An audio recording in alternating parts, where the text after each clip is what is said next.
right, so at this point, this is where they usually suggest we try to get some audience engagement. I could ask a big survey and, how many of you are doing migrations and all that kind of stuff, but let's start off easy because it is a Monday morning. Has anybody heard of this little thing called generative AI? Yeah, okay, few hands. That's what this session's all about. I figured there might be a few of you. This is what we're going to talk about today, but in the context of database migrations. As I said earlier, my name is John. I lead product for the database migration service. I've been with the service since it launched way back in reInvent 2015, so I've seen a few things. But enough about me. Let's jump right into it and try to make up a bit of time here. All right, so the agenda. What are we going to cover? Well, it's up on the screen. I can read it off. It is a 300 level session. I'm well aware of that, but we're still going to spend a few minutes just making sure everyone knows what DMS is, how it works, spend a few seconds on the basics of migrations, just so you understand the context of what it is that we'll be talking about today. Dive into the DMS Schema Conversion product. That's going to be most of where we spend our time, and specifically how AI fits in, how it all connects together, and give you a bit of background about how we got to where we are and where we're going to go in the future. Now, the one thing that's not shown on this agenda slide is that there's demos. Demos are cool. I know everyone would rather see the product rather than PowerPoint, so I've got two demos today. I'm going to give a bit of a disclaimer up front with the demos. I was really tossing up, do I do them live or do I do a recording? I've done the recording purely because, as you'll see, there's a lot of moving parts in there, and as we've seen this morning already, technical issues can happen, so I'd rather just have a canned demo I know is going to work and I can talk to it and what have you. The only other thing is, because this is a silent session, asking questions at the end is a little bit hard. In fact, they encourage us not to do it, but I will be hanging around afterwards out in the hall if anybody has any questions, or I can direct some of the hard ones to my colleague Mike, who's in the front row here. So either way, the two of us will be able to help you get answers to your questions. All right, so as I said, I know it's a 300 level session. I'm just going to do a few seconds of basics intro and make sure everyone knows where we are. So what are we trying to do today? What are the use cases we're looking to solve? Well, assuming everyone's interested in migrations, that's the most common one. So this is, scenarios where you're trying to migrate your business critical application. Maybe you're moving a data warehouse to the cloud to something like Amazon Redshift. It could be something as simple as you're doing an upgrade from a minor version to, the next version along. And sometimes people use DMS when they want to do an upgrade without any downtime at all. So it's been used that way. Other people have used it to consolidate. So you've got lots of different databases out there, and maybe you suck it all together. If you've got a sharded system, and now you can move it into something like Aurora, which has much higher storage capacity than a traditional database, you can do that. Or the other thing that people do is split it out. So microservices is, of course, one of those buzzwords today. So if you've got things in a big monolithic database and you want to take, your inventory system over there and your HR system over there or what have you, you can use DMS to do that as well. Replication is a pretty common use case. I know the product has migration in the name, DMS, but the little backstory I tend to tell fairly often is that when we named the product way back when, we actually wanted to call it the Data Replication Service, or DRS. But, Andy said, no, it's a migration product. We want people to migrate to the cloud, so we'll call it that. But just know that it does do replication, and it has right from the start. And the other big use case that people do with DMS is modernizing. You're going from a legacy database to something cloud native or open source, or maybe you're going from something that was licensed to unlicensed. There's some options there. Basically, DMS gives you that option to break free as you go to the cloud or between systems that are already in the cloud. So, DMS focuses on migrating your data from one database to another. It doesn't really matter if it's homogeneous, that is like to like, or heterogeneous, going from one database type to another. So you can just as easily use DMS to go from SQL Server to SQL Server as you can to go from SQL Server to Aurora. And obviously, we're going to be spending a bit of time talking about that heterogeneous use case today. As I mentioned, one of the strong use cases of DMS is the ability to do it while the database is still going. It is a heterogeneous logical replication product. Bit of a mouthful there, But what that means is we are capable of going between database types and doing it all while the database is running. So you can be using your database during the migration if you want, and we will replicate the transactions across from source to target and have minimal impact to your business users while you're doing it. And best of all, it's pretty affordable compared to most of the other solutions that are out there in the marketplace today. All right, so this is the confidence booster slide. You are not the first person to do this. Many others have done it before and done it successfully. In fact, this number is much higher now, but we have officially approved statistics processes, and this is the last number that was mentioned, but trust me, many more customers have used a DMS than you can see on the slide right here. All right, continuing on. Supported sources and targets. There's a lot. DMS can move from pretty much anything to anything else. There are some limitations in there with respect to the database source and target engine types that we support, say, schema conversion with, but DMS is pretty flexible, moving data from one to another.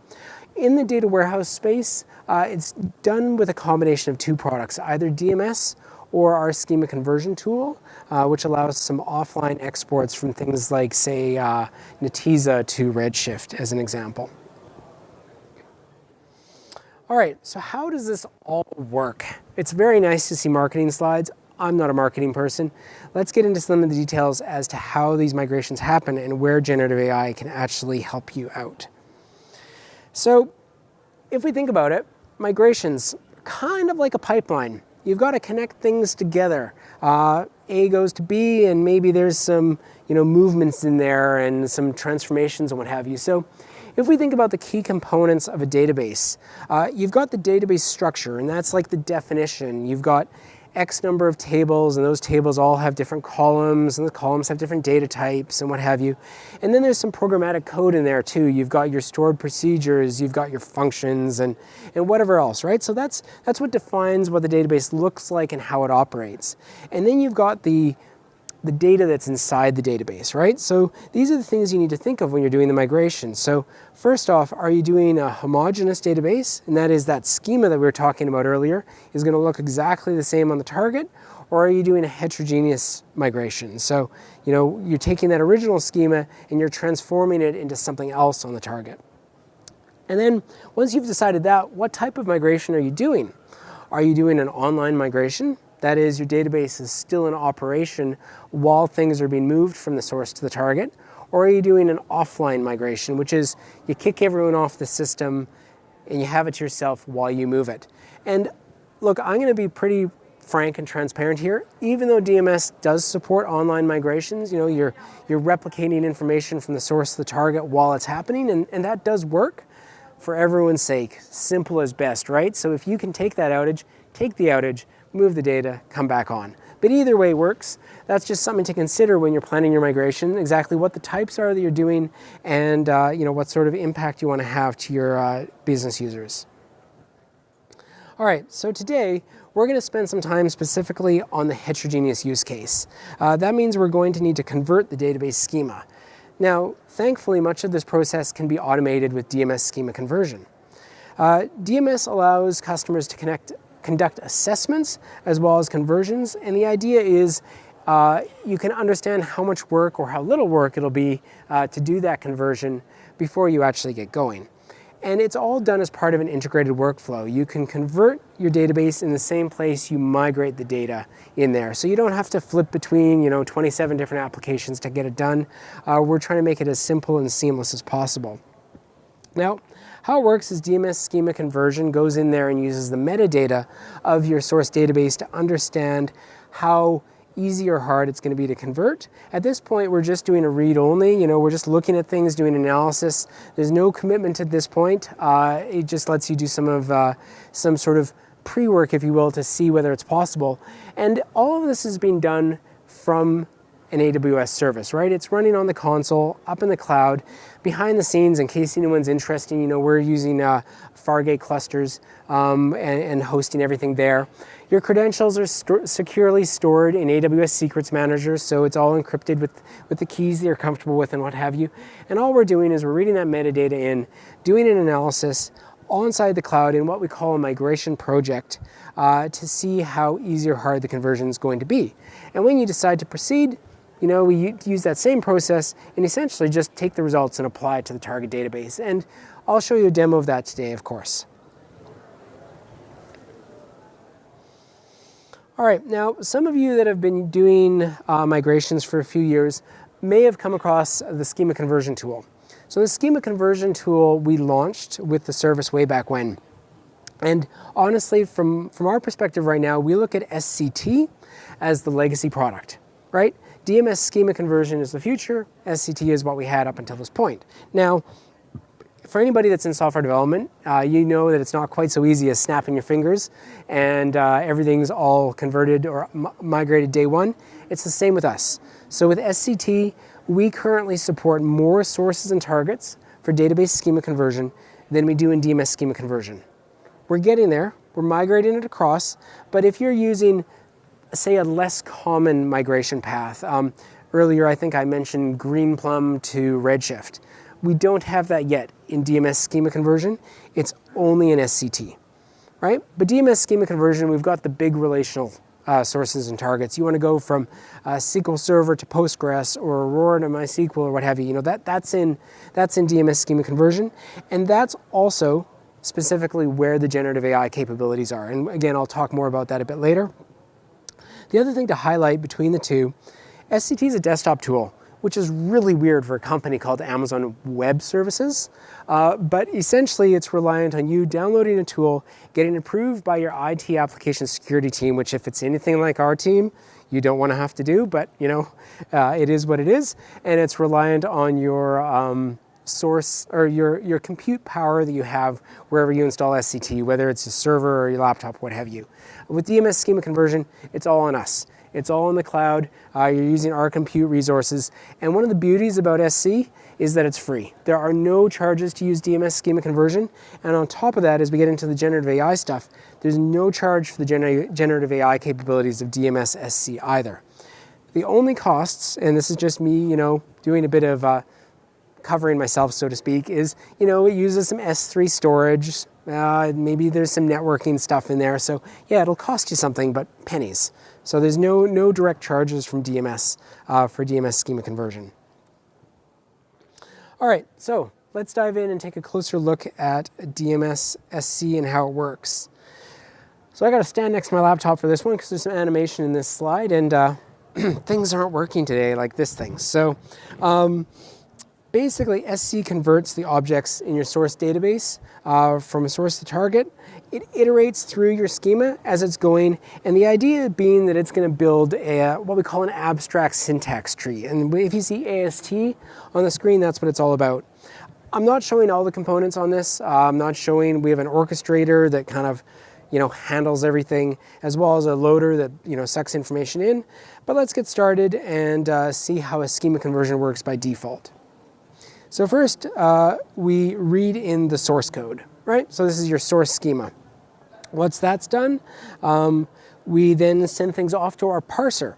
And the parser essentially goes through and parses all of the code objects. For instance, your stored procedures, looks for any text, that kind of thing, and then builds the abstract syntax tree I was mentioning earlier. So you've got your source tree, which essentially has it's an abstracted version of your source code. And I'll show you what I mean by that in a minute. But obviously we name things pretty straightforwardly. Then we go to a resolver. And what the resolver is doing is it's resolving references to local variables and other objects. So if you've got a stored procedure that's referring to an inventory table, well, it's going to check that that inventory table is there. And likewise, if that stored procedure is then calling a function to do something, it's going to check that that function is there, just so it can connect the dots. Because the last thing you want to do is have SC build a schema for you that doesn't work. You can't apply it to your target because your source data, your target database is going to go, oh, what's this thing? It's not there. So once you've got all that, then we go and let me see where we are. We've got the resolver, and then we have a resolved abstract syntax tree. Looks like that. And once that's done, we then send it to our converter, which converts that resolved source abstract syntax tree into a target abstract syntax tree. You can basically see we're doing the same thing in reverse. And once that's done, we then go and send it to the printer. And what does that printer do? It takes it from that abstract format, converts it into a format that your target database can understand, so that when you hit apply, it can be written to the target database. So that at a high level is how SC works.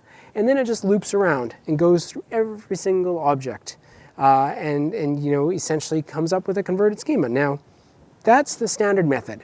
And the standard method today, which is similar to what we did even with SCT, is essentially, and I am abstracting somewhat, we have a whole collection of rules, right? It says, well, if you had the length function in your source database, maybe it's the len function in the target database.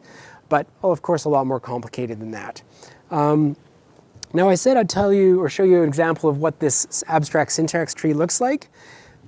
You'll never see this, but I know a lot of people in this room are tech people like I am, so it's kind of interesting to know how the thing works.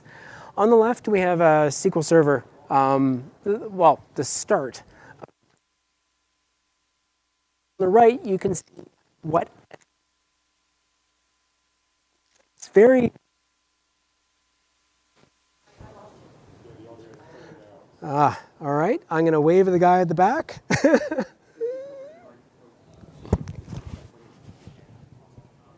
All right, is that better? All right, I will, if I behave like a robot in my motions for the rest of the session, you know why. All right, so yeah, we've got the source and the target tree, and as you can see, it's very verbose. So we've got our procedure, the test AIML2, and you can see, if you look down that resultant tree, we got just about as far as the declare statement for the variable. See, I really wanted to show a full example, but when I created a full example, well, we would have been scrolling through pages of code here, and it just wouldn't have made for a very interesting idea. But it gives you an idea about how we take information from a source language, put it into something that's essentially language agnostic, and then can write it back out to a target.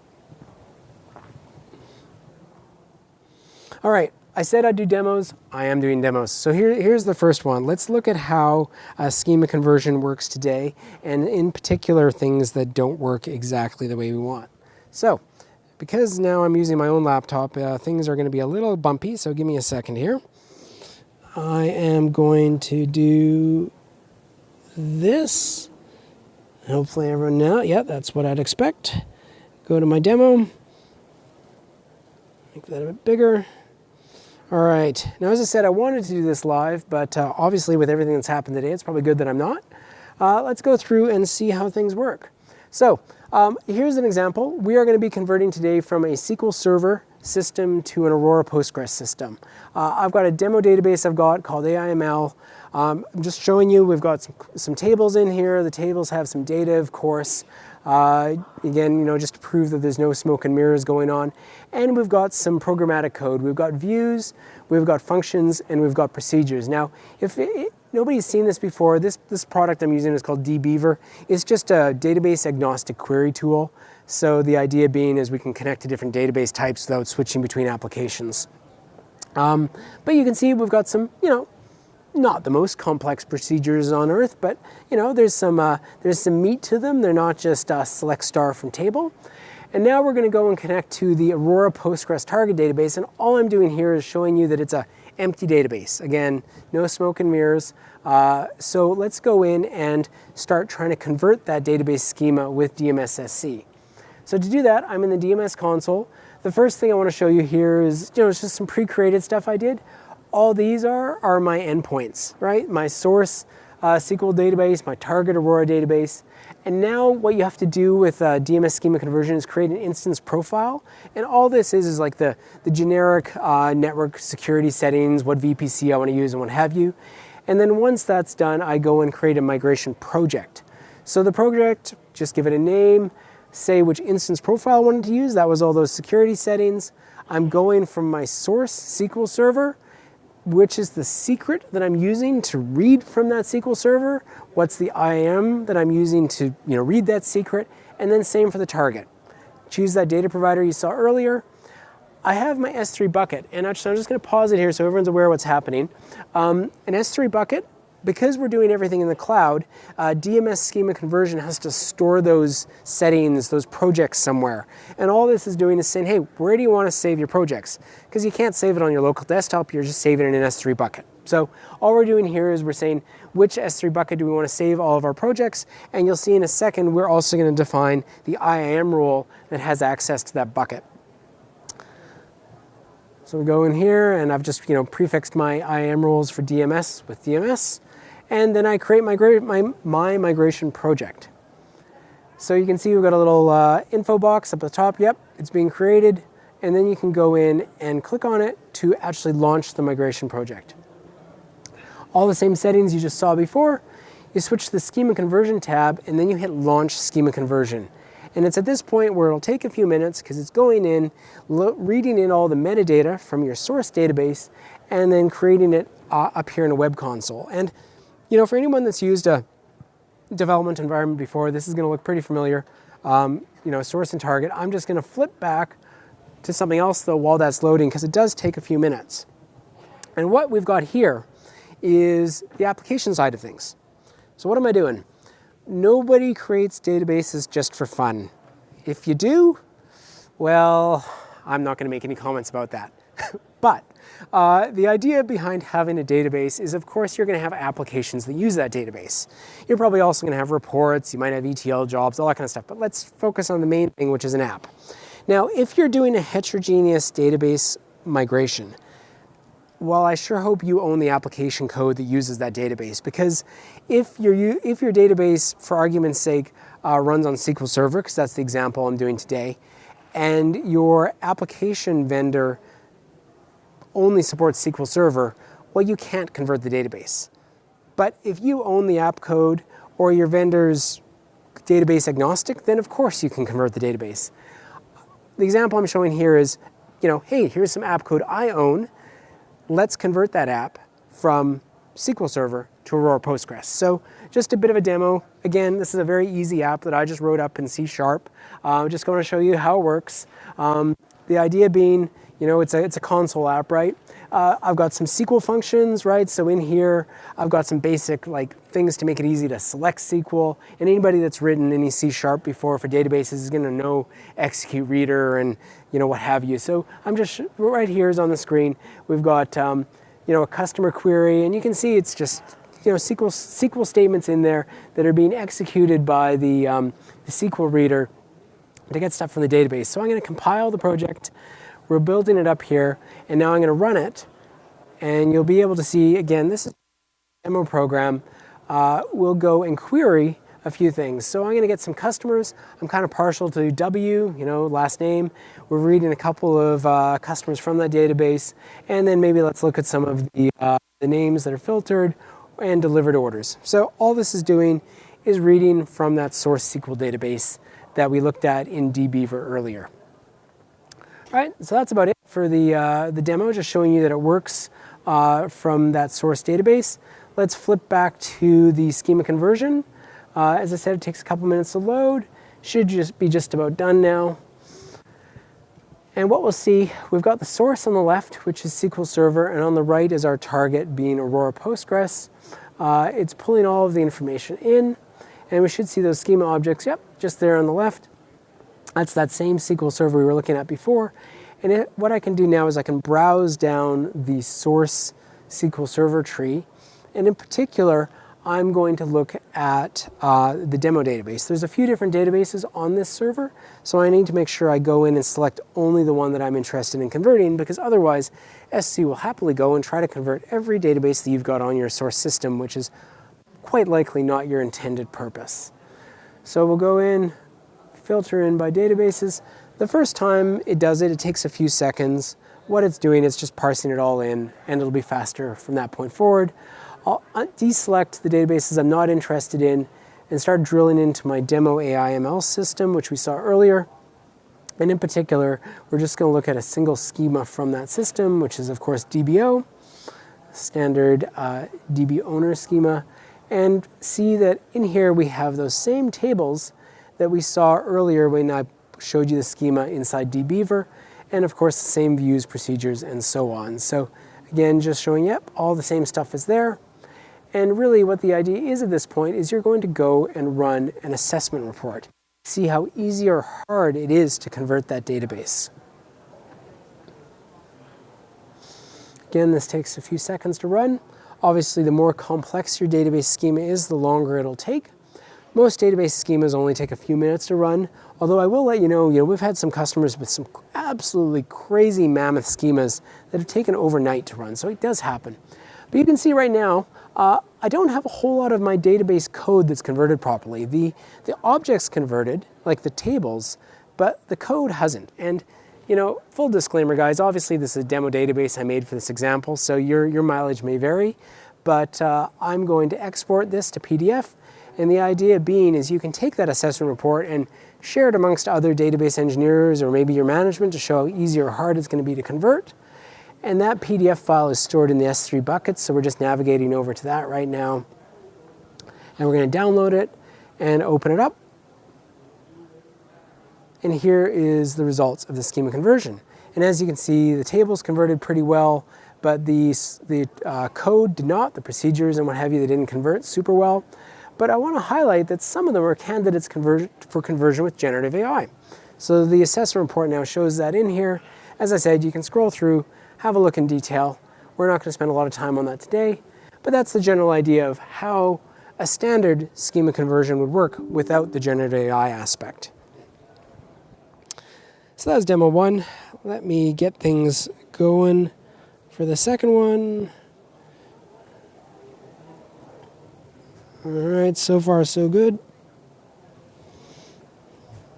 Okay. All right, gotta have a quote somewhere in here, right? So here's the idea. Generative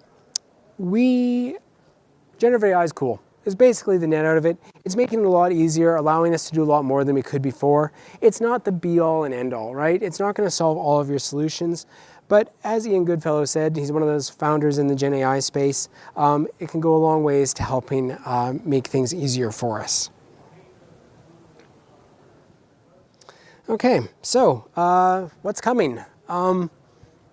Okay, it looks like the robots are coming. That's not it. It's not coming to take over all the world. This isn't some Skynet thing or anything like that. But generative AI is definitely coming to make things easier for us. It has nothing to do with waves of robots, at least not now. Full disclaimer.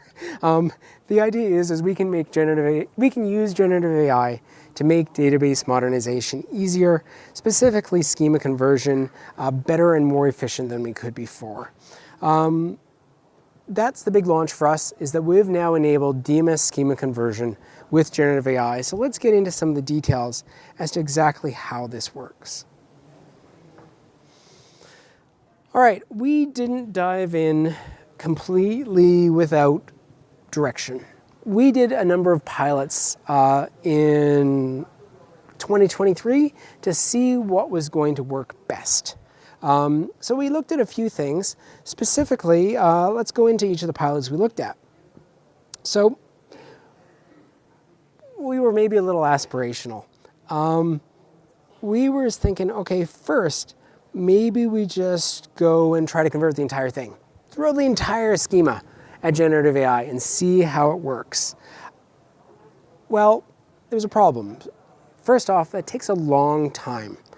Generative AI models right now are not the fastest things on earth, and if you send a giant schema at Gen AI, you're going to be waiting a long time to get a response, and it will probably be very costly.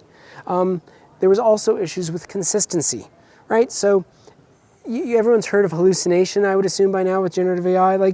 You wouldn't necessarily get the same result there as you got over here, and then it might end up going down the wrong path.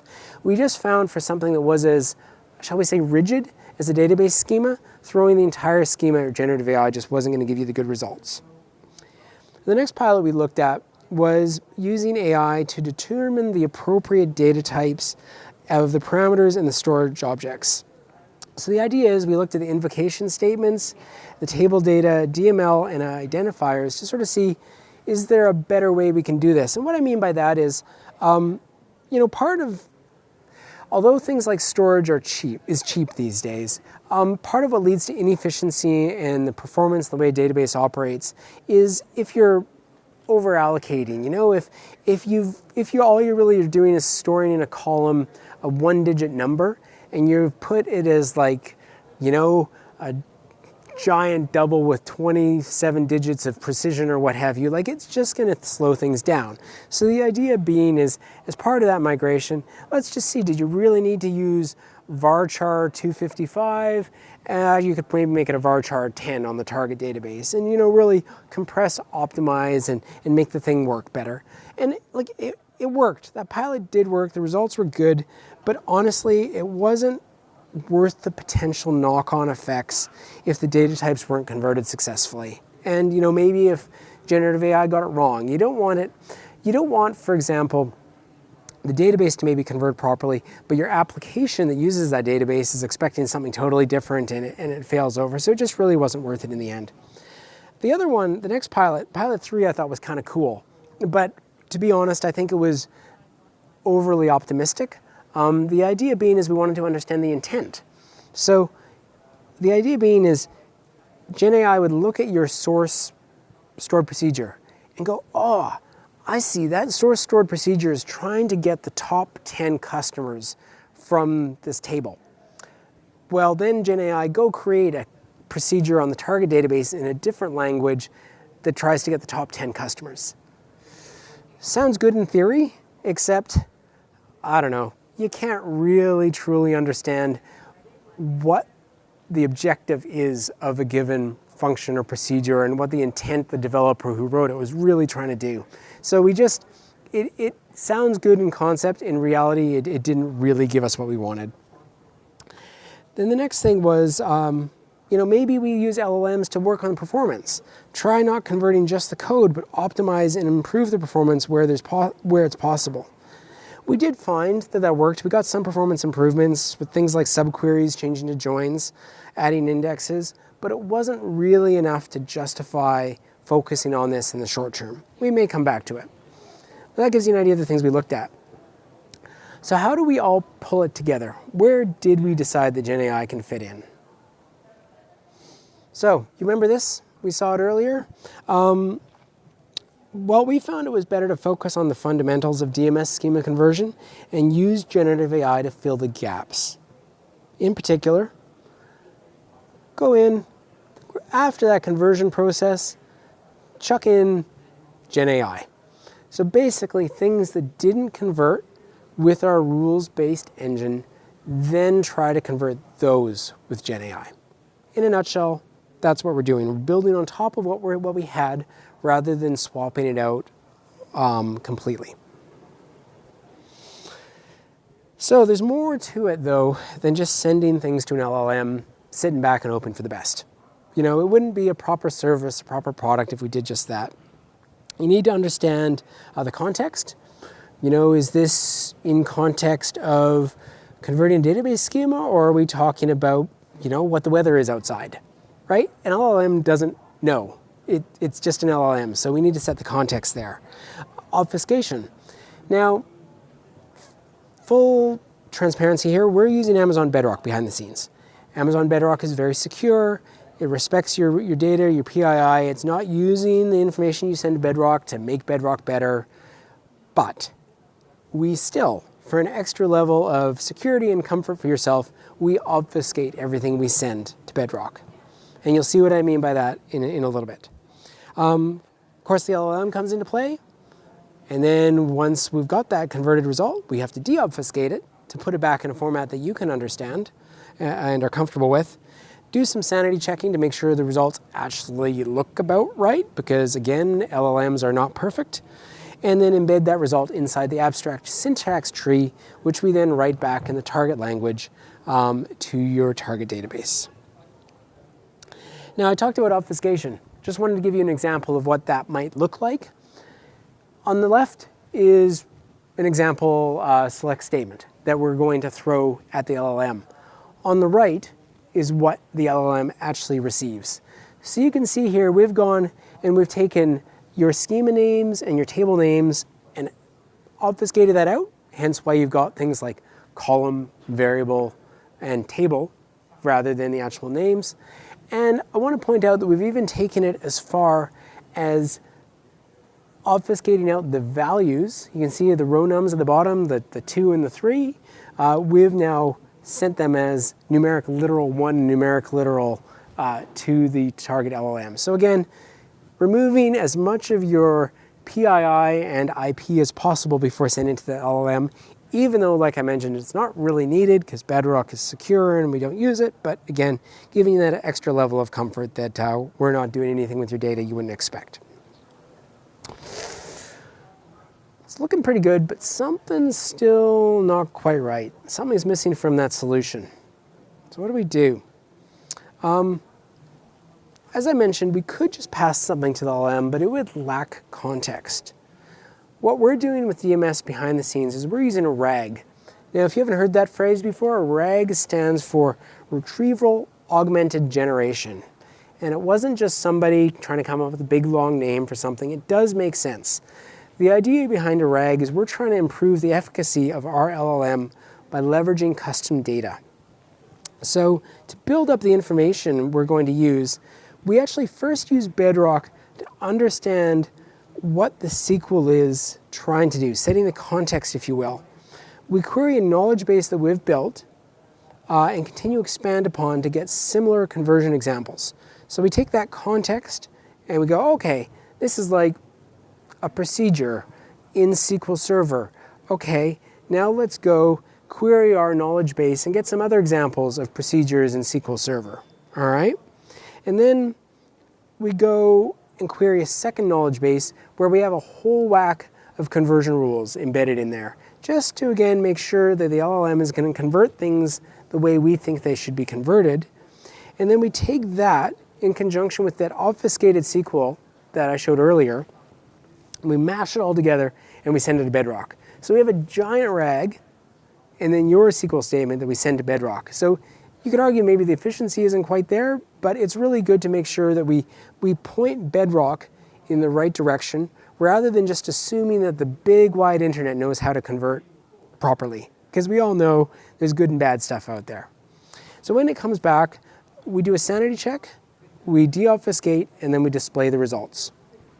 So that is kind of the secret sauce, if you will, behind the scenes as to the way DMS Schema Conversion does things. And more of a standard architectural diagram is this. So we've got data conversion on the top, and this is where DMS comes in. We've got this thing right at the start called Fleet Advisor we haven't talked about today, but it can go find a whole slew of databases on your source network if you want and give you a sort of a high-level recommendation as to what you should migrate them to. DMS Schema Conversion is in the middle. Anytime you're going to do a heterogeneous migration, that is going from one database engine type to another, you're going to use DMS Schema Conversion to convert the schema, and then you use DMS, the core replication engine, to migrate the data to your target database. And you can see the new thing that we've added in there is the call out to Amazon Bedrock. All right, so that's the new tech we've added for reInvent this year. And I haven't talked about it, but behind the scenes, we're using today Claude 3.5.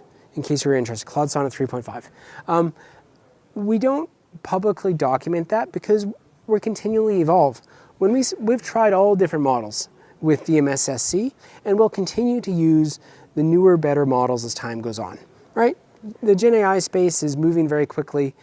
Don't expect us to stay with one model behind the scenes. We're going to always use what is going to give you the better result faster and for less cost. Right? So that's what we're using today.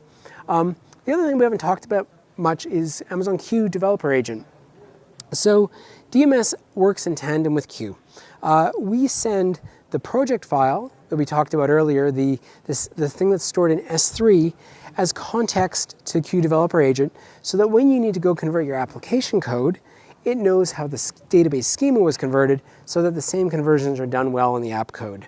So I've got an example about this coming up, so we can go through both the database conversion as well as the app code conversion. All right. So time for the second demo. All right, looking good. Okay, so we're back at the same spot we left off last time. Now instead, we're going to go in to DMS Schema Conversion And I'm going to go to the Settings tab, and you can enable Gen AI. Gen AI is not turned on by default. If your company policy doesn't like generative AI, you don't have to use it, right? So you go on, you enable it, and you got to remember hit apply at the end. I tend to forget that. And now generative AI is turned on by default with schema conversion because you've set that setting, right? Now what we're going to do is we're going to go and try to convert this same schema again. You can do it multiple ways. As you can see, the setting is now on by default, but whatever. And now we're going to convert it with generative AI. And it's going to do everything I was mentioning earlier. We're going to go and try to convert using rules. And for things that don't convert properly, we're going to send that off to the generative AI model. In particular, as I said right now, Claude Sonnet 3.5 running on Amazon Bedrock. And we'll get the results back in a few minutes. As I said, generative AI does take a little bit to run. Right now, in case anyone's wondering, this is available everywhere that Bedrock is available. So we've got US West, East, and Central, and it'll be in every region where Bedrock becomes available, we'll get there as soon as it's there. Basically, we're just dependent on them. So the conversion's happening, just about done. I don't know what it is with progress bars. They always like to sit at 99%. I don't know if anyone's noticed that. It just seems to be how it works. All right, so now you can see that conversion ratio. We jumped way up from, I think, 11% to 85%. So it's done some good work here. In particular, if we jump in, we can see what the results were. So I'll just minimize this down, show you how a table looks, right? So there's the source table on the left. That's in SQL code. On the right is Postgres code.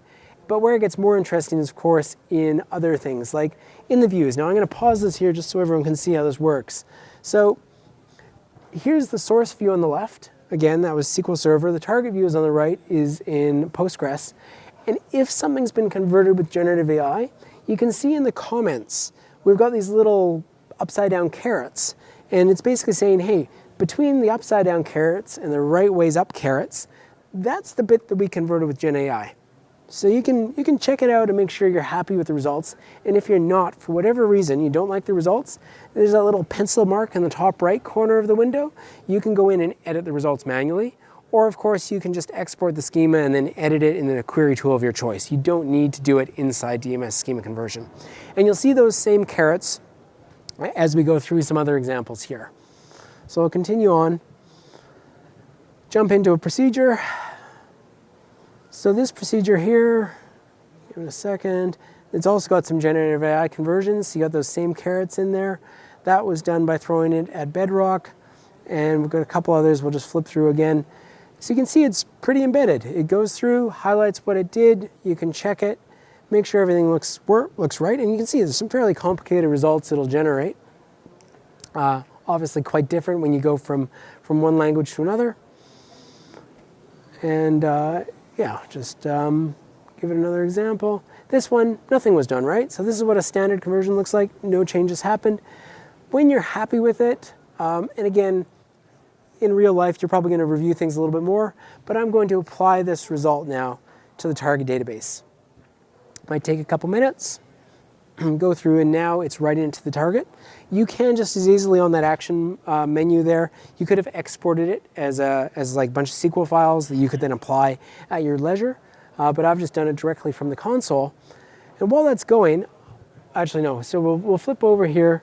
The application of the schema is pretty quick, but I'll do a refresh, and you'll see that now we have a new schema, Demo AI ML DBO, with all of those same tables and of course views, functions, what have you, now in the target Aurora database.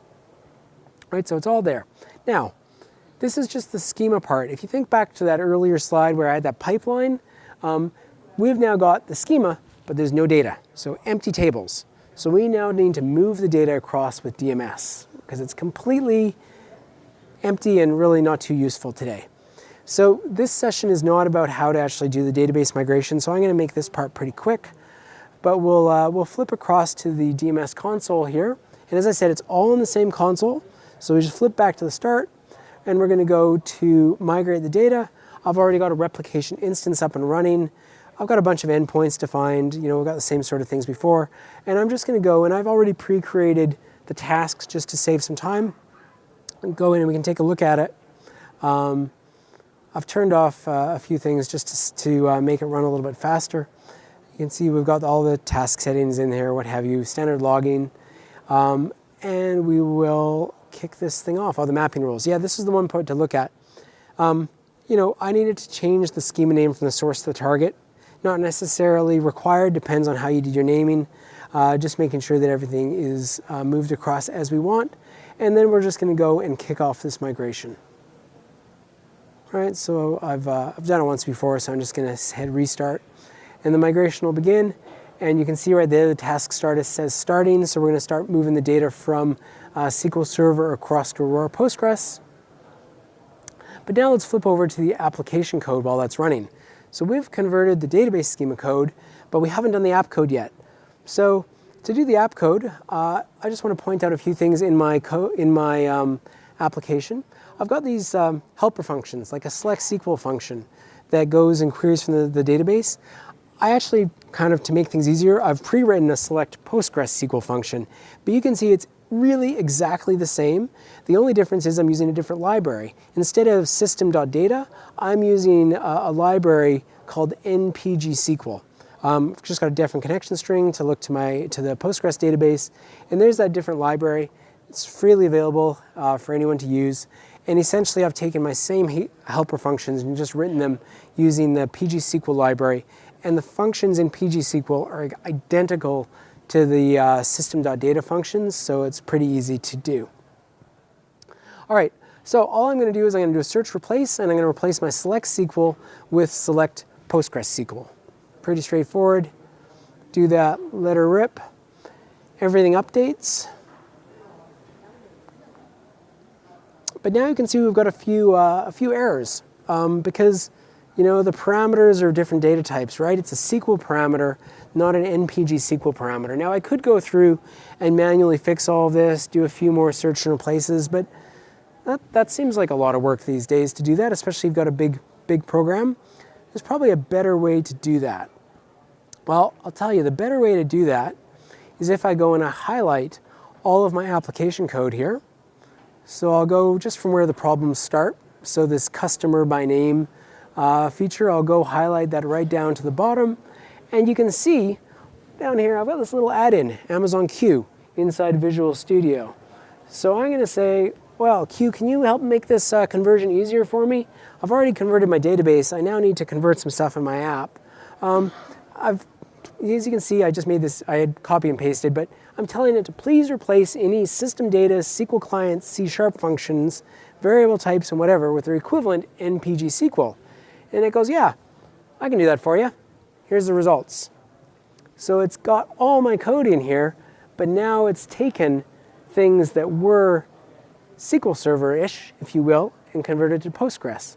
So I'm going to copy it and just replace what I've got before, right up to the top, make sure I've got the exact same stuff, all looks good, highlight it, paste. We've got some new code. I missed a bracket at the end, these things happen. But there we go. There's no more issues there, is there? The SQL code looks like it should work just fine. So now I'm going to build it. Let's see what I did. Oh, yeah, I was afraid about this. Remember the schema name changed? So I just need to change a few things here to make sure that's going to work. And build it.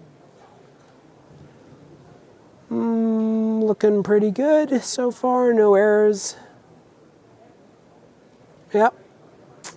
All right. But before I run the program, let's see if the database migration finished. Well, mostly. I've got one error. So we've got everything finished except my ticket table. The ticket table didn't load for some reason. Well, we could start debugging that as to why that didn't load, but I kind of know. The ticket table didn't load because there is a constraint on there. So if I go and take a look, you can see that I've got a constraint. So really, sometimes when you're loading data, you've got to disable your foreign key constraints and your triggers and that sort of stuff. And I didn't do it here because, again, that's not the point of this session. But okay, my ticket table didn't load. Let's not worry about that now. But you can see my other tables did load. So now we've got some data in there. DMS moved that across from the source to target. So now that there's some data, I should be able to run my application. Oh yeah, this is the schema name I needed to update. Just fix that. Go in and run it.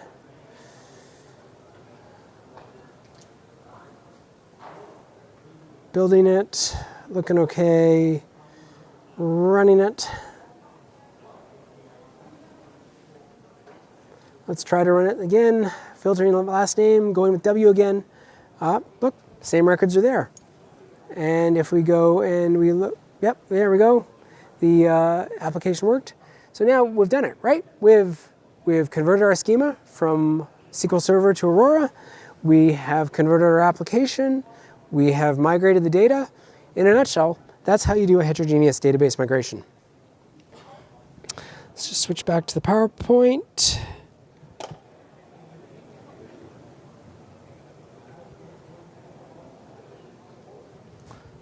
All right. So what's next? Are we done? Nah, we're not done.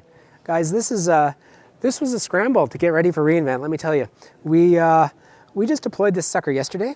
Now, to be fair, we couldn't launch until reInvent, so it was done a little bit before, but not much. This was a real run down to the wire. So there's a lot more we can do to make database schema conversions and database migrations in general easier. So what's coming up next? Well, it's a public forum, so I can't really talk about roadmap, but you can probably take a good guess about some of the things we're going to do, right? We need to test things. You remember I mentioned when we get the results back from Bedrock, we do a sanity check? It's just that, it's a sanity check. Did you send a select statement? Did I get a select statement back?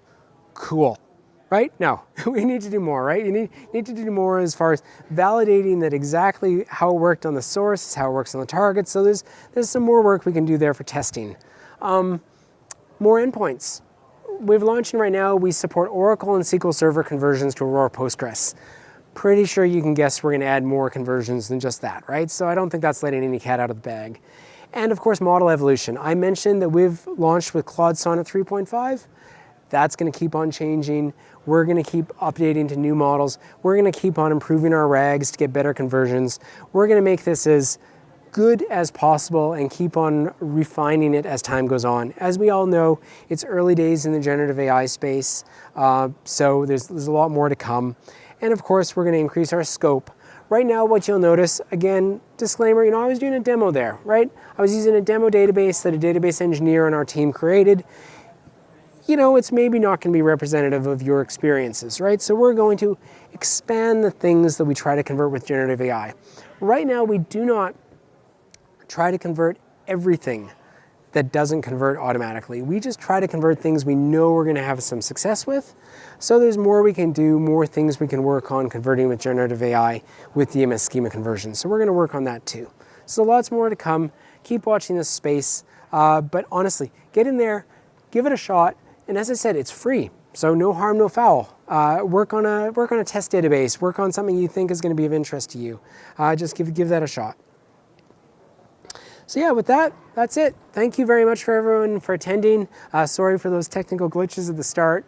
I'll be hanging around at the end if anyone has any questions. But as I said, hopefully this is of interest to you. Go away, give it a try. Be interested to hear any feedback through either your account teams or any of the other channels.